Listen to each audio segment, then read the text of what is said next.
Sobre esta situación en el recinto de Donceles, el Palacio Legislativo de Donceles, los diputados anunciaron que buscarán se sancione a quien autorice servicio de transporte fuera de la ley. Aquí la información. La presidenta de la Comisión de Movilidad de la Asamblea Legislativa, Francis Pirín, adelantó que solicitará información a las 16 delegaciones sobre el número de mototaxis que circulan en sus territorios, así como las bases de estos, y con dichos datos se sancione a las autoridades que resulten responsables por permitir la operación de este tipo de transporte, el cual es ilegal ya que no se encuentra contemplado en la Ley de Movilidad.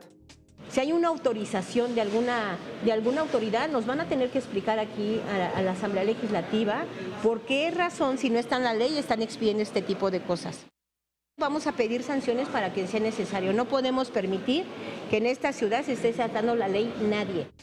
Dijo que se trata de un fenómeno que no solo se está dando en Tláhuac, sino prácticamente en las 16 demarcaciones de la Ciudad de México. De ahí la necesidad de revisarlo conjuntamente con los jefes delegacionales, los cuales no pueden argumentar que no les corresponde o ser omisos ante esta situación.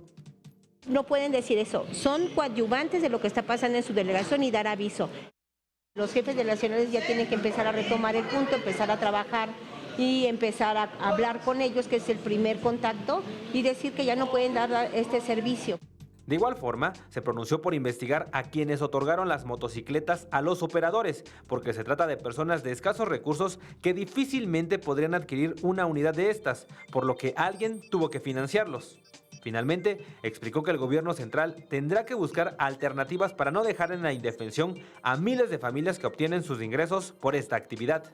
Joel Arias en las imágenes, Edwin Hernández, 21 Noticias.